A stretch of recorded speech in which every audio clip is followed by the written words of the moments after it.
Hello दोस्तों, मैं Mustafa sir फिर आपके लिए अगला वीडियो लेकर आया हूँ ट्रिगोनोमेट्री का। मैंने 2 वीडियो अपलोड कर दिया है और 2 वीडियो अपलोड कर दिया है आप लोगों के सामने। आप लोग देख सकते हैं उसको और बेहतर तरीके से सीख सकते हैं। हम बिल्कुल सोचते हैं कि आसानी पूर्वक आपको समझाया जाए, जो आपको याद हो जाए। उसी रूप में हम आपके सामने वीडियो ला रहे हैं। तो हम तीसरे वीडियो की तरफ चल रहे हैं। थोड़ा सा उससे पहले रिकैप में चलते हैं। जो हम आपको समझाए थे उसी से संबंधित कुछ बातों को बताएंगे, ताकि आपके दिमाग में वो सारी बातें आ सके जो हम सिखाना चाहते हैं। और आप लोग का भी काम है कि आप लोग सीखें और साथ साथ मेरे चैनल को लाइक करें, सब्सक्राइब करें, बेल आइकन को दबाना ना भूलें और कमेंट भी करें और शेयर भी करें, ताकि मेरा मनोबल बढ़ता चले।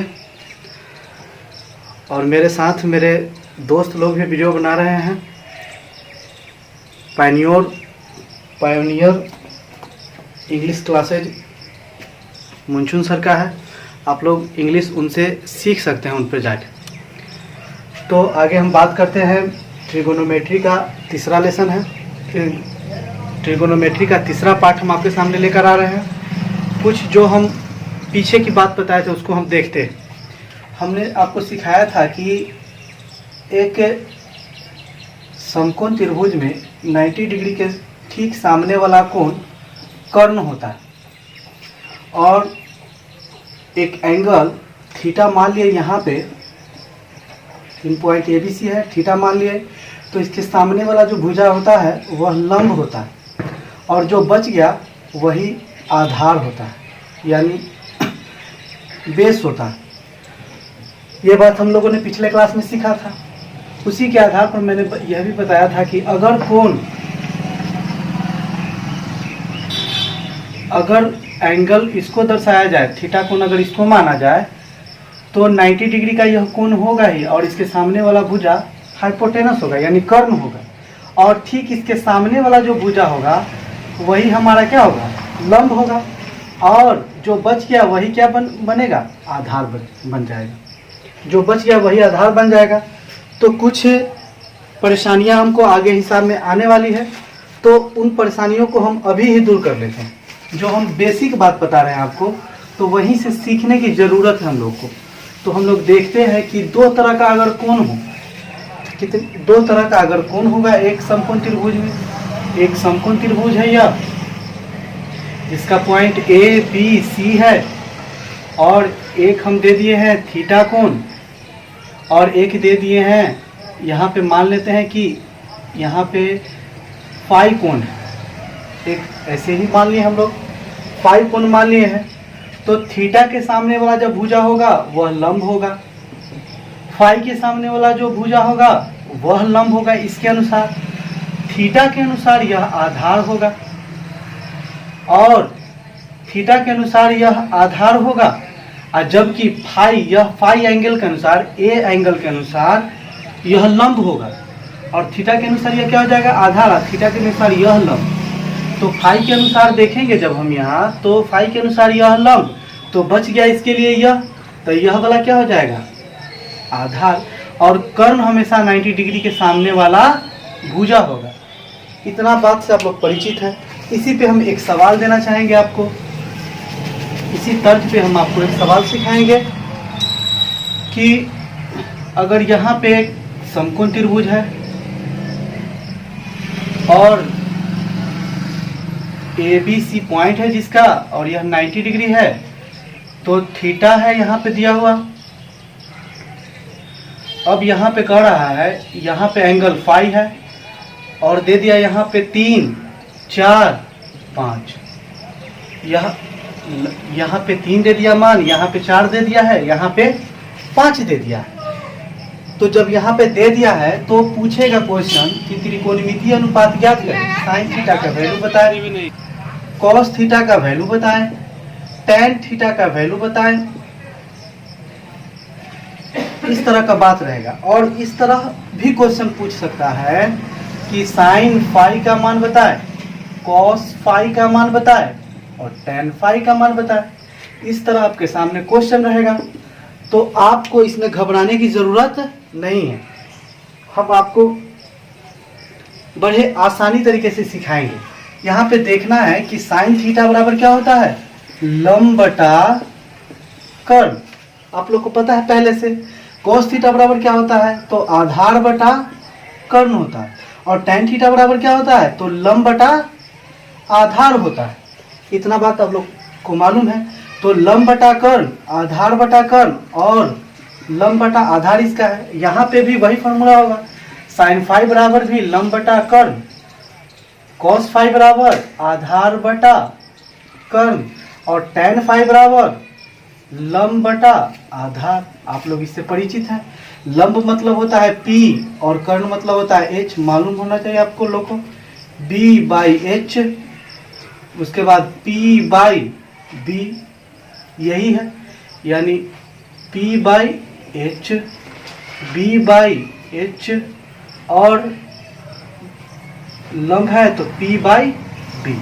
अब यहाँ से हम लोग सीख सकते हैं कि वैल्यू क्या क्या दिए हुए हैं। तो हमने आपको अभी बताया कि थीटा के सामने वाला भुजा लंब होगा। अगर कोण थीटा ले रहे हैं तब थीटा के सामने वाला भुजा क्या होगा, लंब होगा। तो यहाँ पे अभी लंब कौन हो गया, यही। और 90 डिग्री के सामने वाला भुजा क्या होगा, कर्ण होगा। तो बच गया वह क्या होगा, आधार। तो थीटा के लिए अभी हम लोग चल रहे हैं। किसके लिए चल रहे हैं, थीटा के लिए। तो थीटा के लिए चल रहे हैं तो थीटा के अनुसार लंब यह, आधार यह, कर्ण यह। तो साइन थीटा का मान क्या हो जाएगा, लंब बटा कर्ण, यानी लंब 3 और कर्ण कितना हो गया, 4। ये बात आपको समझ में आया होगा। फिर आगे बात करते हैं हम लोग, कॉस थीटा बराबर आधार बटा कर्ण। तो आधार क्या हो गया थीटा के अनुसार, ये हो गया। तो 4 आधार हो गया और कर्ण 5 हो गया। सॉरी, यहाँ पे 5 होगा, कर्ण कितना हो गया, 5। तो आधार बटा कर्ण यानी आधार 4 और कर्ण कितना, 5 होगा। उसी तरह लंब कितना होगा, तो लंब 3 और कर्ण कितना हो गया, लंब बटा आधार, सॉरी लंब बटा आधार, तो आधार कितना हो गया, 4। तो ये थीटा के अनुसार हमको आंसर था, जब एंगल थीटा हो तब। लेकिन जब एंगल फाई की बात आएगी, जब फाई का बात पूछा जाएगा, तब त्रिभुज के अनुसार हमने आपको सिखाया कि एंगल फाई के अनुसार जब ज्ञात करना है हम लोगों को, तो ये तो 90 डिग्री होगा ही। और जब ये 90 डिग्री होगा तो फाई यहाँ पे है, तो फाई के अनुसार यह वाला लंब हो जाएगा और यह वाला क्या हो जाए, और ये तो 90 डिग्री है तो इसके सामने वाला भुजा क्या हो जाएगा, कर्ण होगा। और जो बच गया वही क्या होगा, आधार। यानी P परपेंडिकुलर, हाइपोटेनस और बेस। तो अब इसके अनुसार हम देख सकते हैं कि वैल्यू क्या दिया हुआ है, इसका वैल्यू 3 है इस साइड का, इस साइड का वैल्यू 4 है और इस साइड का वैल्यू 5 है। तो अब यहाँ से जो आंसर होगा साइन फाई का मान, तो साइन फाई का मान हो जाएगा लंब बटा कर्ण। तो लंब क्या है, 4 और कर्ण क्या है, 5। अब यहाँ पे आंसर जो होगा वह 4 बटा क्या हो जाएगा, 5। उसी अनुसार हम यहाँ देख सकते हैं कि 4 बटा 5 आंसर हो गया। अब कॉस फाई की बात करते हैं, तो कॉस फाई यानी आधार बटा कर्ण, तो आधार का वैल्यू यहाँ कितना हो गया, 3 और कर्ण का वैल्यू कितना हो गया, 5। कर्ण का वैल्यू कितना हो गया, 5, यानी 3 बटा 5 आंसर हो गया। और टेन थीटा का देखेंगे अगर हम लोग, तो टेन थीटा का वैल्यू हो जाएगा लंब बटा आधार। तो लंब कितना है, 4 और आधार कितना है, तो 3। इस तरह आप इसको बना सकते हैं और समझ सकते हैं। आप इसे नोट भी कर सकते हैं कॉपी में, तो सबसे ज़्यादा बेहतर बात होगी। और अगर ऐसे आपको याद हो रहा है और अगर आप पढ़े होंगे तो रिवाइज भी हो जाएगी। एग्जाम्पल बना सकते हैं। तो एग्जाम्पल है कि एक ट्राइंगल है, इसका नाम है ए बी सी और पॉइंट है 90 डिग्री है। यहाँ पे थीटा कोण है और यहाँ पे एंगल का नाम हम रख देते हैं ए ही। इसका मान अगर हम रख देते हैं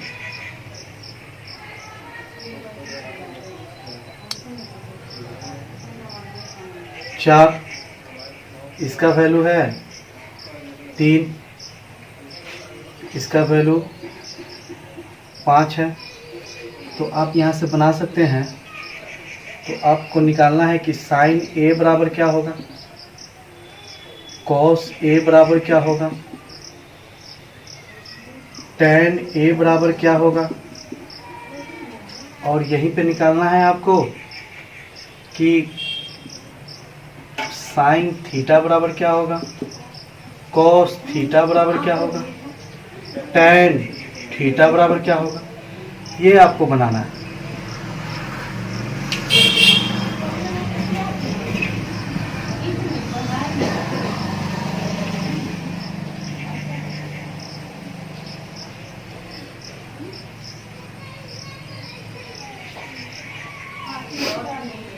तो आप इसे बना सकते हैं नॉर्मली रूप में। जो हमने क्वेश्चन अभी बताया है ठीक सेम उसी टाइप का है, उसी टाइप का है। तो आप इसे बना सकते हैं।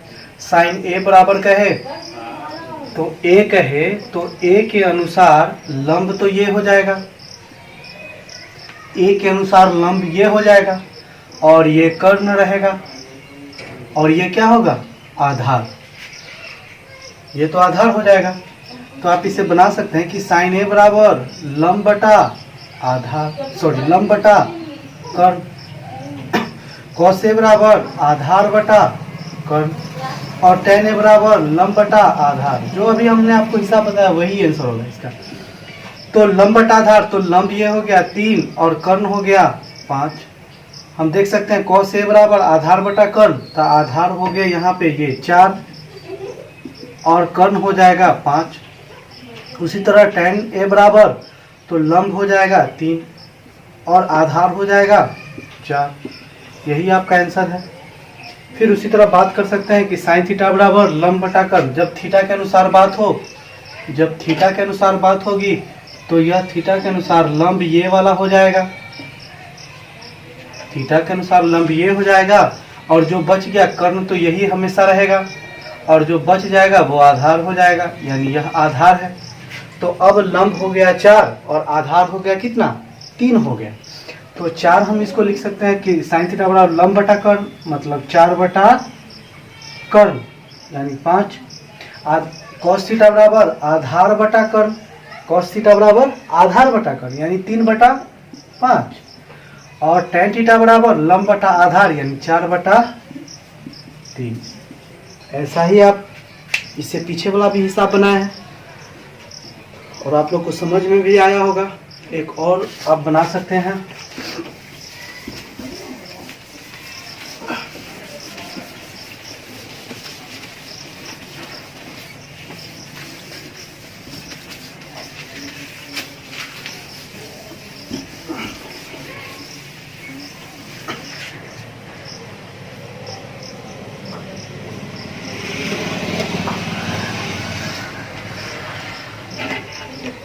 एक और एग्जांपल आपके सामने पेश कर रहा हूं कि एक ट्रायंगल है ABC और यह 90 डिग्री का कोण है S, तो ये कर्ण होगा। इसका वैल्यू 13 है, इसका वैल्यू कितना है, 13 है, इसका वैल्यू 12 है, और इसका वैल्यू वाट। और आपको निकालना क्या है, ये थीटा कोण है और ये वाला फाई कोण है। तो आपको निकालना है कि साइन फाई बराबर क्या होगा, कॉस फाई बराबर क्या होगा, टेन फाई बराबर क्या होगा, कॉसेक फाई बराबर क्या होगा, सेक फाई बराबर क्या होगा, और कॉट फाई बराबर क्या होगा। उसी तर्ज पे आपको फिर बनाना है कि यहीं पे चर्चा करते हैं कि साइन थीटा बराबर क्या होगा, साइन थीटा बराबर क्या होगा, कॉस थीटा बराबर क्या होगा, टेन थीटा बराबर क्या होगा, कॉसेक थीटा बराबर कोसेक थीटा बराबर क्या होगा, सेक थीटा बराबर क्या होगा, और कोट थीटा बराबर भी क्या होगा। आप इसे इजी से बना सकते हैं, सब नोट पढ़ा चुके हैं आपको हम। तो यहाँ से आप जब कर्ण का वैल्यू दे दिया है, आधार का वैल्यू दे, जब कर्ण का वैल्यू दे दिया है और आधार का वैल्यू दे दिया है, तो आप इससे क्या निकाल सकते हैं, लंब निकाल सकते हैं थीटा के अनुसार के हिसाब से। कोई भी भुजा का वैल्यू हम ज्ञात कर सकते हैं, तीनों भुजा में से दो भुजा का वैल्यू दिया हो तो तीसरा हम लोग खुद ब खुद निकाल सकते हैं। और उसी के हिसाब से हम देख सकते हैं कि यहाँ पे लंब का मान निकालना है अगर, तो हम जानते हैं कि एच स्क्वायर बराबर P square plus B square. तो एच का वैल्यू 13 का स्क्वायर, पी का वैल्यू 12 का स्क्वायर, सॉरी पी का वैल्यू दिया हुआ नहीं है तो पी स्क्वायर, और बी का वैल्यू दिया हुआ है 12, यानी आधार स्क्वायर बराबर 12 का स्क्वायर। 13 का स्क्वायर 169, और पी स्क्वायर तो पी स्क्वायर प्लस 12 का स्क्वायर 144, यानी 144। यह प्लस में इधर आएगा तो माइनस में हो जाएगा, और पी स्क्वायर जैसे कि तैसे। अच्छा, इतना में से इतना घटाएंगे तो 9 में से 4 घटा 5, और 6 में से 4 गया तो 2, और पी पर पावर 2 है, इस तरफ आएगा तो रूट में हो जाएगा। तो यहाँ से हम लोग देख सकते हैं कि रूट 25 का वर्गमूल कितना होगा, 5 होगा, और 5 जब होगा तो p का वैल्यू कितना आया, 5। तो हम यहाँ लिख सकते हैं कि इसका वैल्यू कितना आया है, 5। अब यहाँ से हम वैल्यू निकाल सकते हैं। कौन यहाँ पे क्या दे दिया आपको कि थीटा, थीटा थीटा थीटा। तो जब थीटा दे रहा है तो थीटा के अनुसार लंब कौन हो जाएगा, तो थीटा के अनुसार लंब यहाँ पे ये हो जाएगा, और कर्ण पहले से ये है, तो बच गया सो क्या हो गया, आधार। क्या बेस हो गया, बच गया सो। अब यहाँ से हम बना सकते हैं कि साइन थीटा बराबर लंब बटा कर्ण। फॉर्मूला आप लोग को सबसे पहले याद कर लेना होगा, बार बार रिपीट हो रहा है कि साइन थीटा बराबर लंब बटा कर्ण। तो लंब यही हो गया, लंब बटा कर्ण, और लंब का वैल्यू कितना है, कॉस थीटा बराबर आधार बटा कर्ण। सबसे पहले फॉर्मूला आपको याद रखना है, tan थीटा बराबर लंब बटा आधार, कोसेक थीटा बराबर, तो साइन थीटा का उल्टा हो जाएगा। याद भी नहीं है तो भी कोई बात नहीं, याद भी नहीं है तो भी कोई बात नहीं है, आप इसे जान सकते हैं कि साइन थीटा का उल्टा को कोसेक थीटा, और तो इसको हम उलट देंगे, कर्ण बटा लंब। सेक थीटा किसका उल्टा है, कॉस थीटा का, तो ये हो जाएगा उलट जाएगा, कर्ण बटा आधार। और कॉट थीटा किसका उल्टा है, तो tan का उल्टा है, तो इसका भी उलट जाएगा, यानी लंब बटा आधार है तो आधार बटा लंब। यहाँ से आप सीख सकते हैं। तो देखिए आप लोग, अब यहाँ पे वैल्यू पुट कर देते हैं हम लोग। थीटा वाला में बना रहे हैं हम लोग हिसाब, तो थीटा वाला के अनुसार क्या होगा कि लंब बटा कर्ण, तो लंब 5, थीटा के अनुसार लंब यही है और आधार ये है, कर्ण है, तो लंब बटा कर्ण मतलब 5 बटा 13, आधार बटा कर्ण मतलब 12 बटा 13, लंब बटा आधार मतलब 5 बटा 12, कर्ण बटा लंब मतलब 13/5, कर्ण बटा आधार मतलब 13/, आधार तो 12, और इसका उल्टा है, tan का उल्टा है, तो आप उलट के भी लिख सकते हैं। tan थीटा का मान है 5 बटा 12, तो कॉट का 12 बटा 5 पलट जाएगा। यही आपका आंसर है।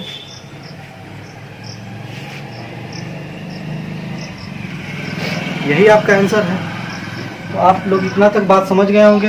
फिर आगे हम बात करते हैं फाई। यहाँ पे क्या लिखा हुआ है, फाई लिखा हुआ है। तो जब फाई कौन है यहाँ पे, यहाँ कौन का मान फाई है, तो फाई तो यहाँ दिया हुआ है और यहाँ दिया हुआ है।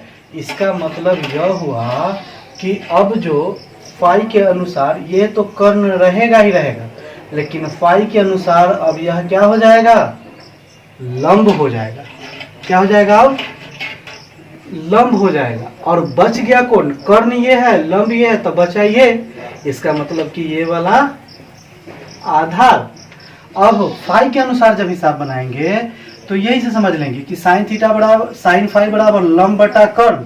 तो लंब का वैल्यू कितना है 12 और कर्ण का वैल्यू कितना है 13।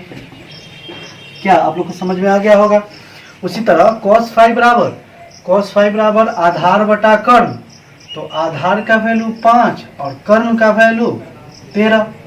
उसी तरह tan फाइव का मान निकालना है तो लंब बटा आधार का फॉर्मूला दिया हुआ है, लंब बटा आधार, तो लंब का वैल्यू कितना है 12 और कर्ण का वैल्यू लंब बटा आधार का वैल्यू कितना है 5। तो ये सब आपको समझ में आ गया होगा और हम जानते हैं अब यहाँ से लिखने की भी जरूरत नहीं है फॉर्मूला। अब यहीं से सब बात बन जाएगा कि साइन का उल्टा कौन cos से, तो इसको उलट दीजिए आप, यानी 13/12। बिल्कुल आसान है। अब cos का उल्टा कौन है तो सेक है, तो सेक को हम पलट देंगे, cos 5/13 है तो ये 13/5 हो जाएगा। अब tan का उल्टा कौन होगा तो cot, तो cot को हम पलट देंगे, तो यानी tan को पलट देंगे तो 5/12 हो जाएगा। अब आप लोग इस तरह समझ गए होंगे, काफ़ी आसान तरीके से हमने आपको सिखाया। आप इसे नोट भी कर सकते हैं। उम्मीद करते हैं कि आप लोग को अच्छा लगा होगा। आप लोग कमेंट करें ताकि मुझे पता चले और मैं और अच्छे से वीडियो को बना सकूं। आज अगल बगल अपने सफाई रखें और लाइक करें वीडियो को। घर से दूर जाने से बचें। कोरोना के माहौल में ज़्यादातर बीमारियों की संख्या बढ़ गई है, बीमार लोगों की संख्या बढ़ गई है, जिसके वजह से आप घर में सेफ रहें, सुरक्षित रहें। इसी के साथ हम अपनी बात को ख़त्म करते हैं। धन्यवाद।